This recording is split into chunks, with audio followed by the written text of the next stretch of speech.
Mzee Kalai. Karibu sana rafiki yangu. Asante. Karibu sana. Shemeji. Karibu sana shemeji yangu. Sasa rafiki yangu Mzee Kalai, karibuni sana. Asante sana. Shemeji, karibu sana. Nashukuru sana.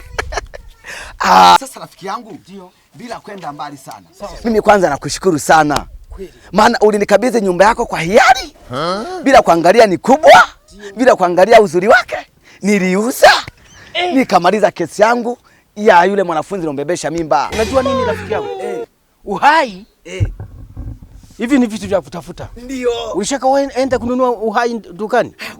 Sasa mimi niliona nikusaidie ili umalize hilo tatizo. Miaka 30 na umri wako ungerudi. Hapana. Au kufia jela kabisa. Lakini umemaliza shida yako. Ndio. Nashukuru. Na mimi nikaona hivi rafiki yangu, nisikuache bure. Sawa. Nimekuleta hapa kukabidhi hii nyumba na utaishi na shemeji bure. God have mercy upon us. Shemeji, hii ndio nyumba yenu mtahamia.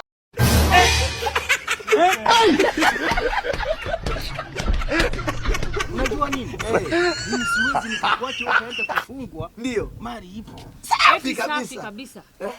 Hivi una akili kweli wewe mwanaume? Yaani kosa akili mimi? Huna. Kweli? Wewe mwanaume huna akili hata kidogo. Rafiki yangu, kama kauli mbiu yetu. Kwa sababu unajua nini? Kamoyo kameenda haraka. Nataka nimgongeshe huyu. Rafiki yangu, sikiliza nimweleweshe huyu. Unasikia shemeji? Sisi wanaume waga tupangiwi. Yaani wewe ni sawa na bidhaa. Wewe. Mimi sio bidhaa. Unanielewa? Rafiki yangu, mimi sio bidhaa. Kama unapoenda. Nyamaza wewe mwanaume usiyejielewa. Sijielewi? Ujielewi ndio. Kwani niko hivi ungekuwa unajielewa, kweli unaweza ukauza nyumba. Ukampa rafiki yako akauza nyumba. Mimi niliyehangaika na wewe hata ile 100.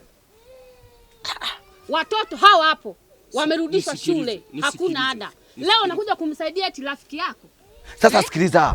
Kwa sababu ya umalaya wewe ni kwenda kubebesha mimba wanafunzi.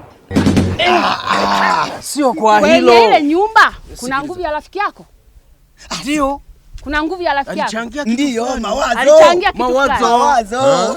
Sawa. Shemeji, sisi watu wa konjaonja. Konjaonja sasa. Unayatafuta huko, unakuja kumrubuni huyu mzee asiyejielewa. Mimi na huyu huwa tukataliani jambo. Nikionja bahati mbaya ndoe mimba ananisaidia. Sasa mzee, kama hataki, kama kauli mbiu yetu inavyosema, asipoendana sisi fukuza. Kama utaki hapa shemeji, sisi tunakufukuza. Sasa sikilizeni niwaambie. Mimi wala sisi kufukuza, naondoka mwenyewe. Ili mkae mwe kitu kimoja. Muwe wamoja na mwili mmoja. Nenda bana huko. Hilo linajitoa lenyewe.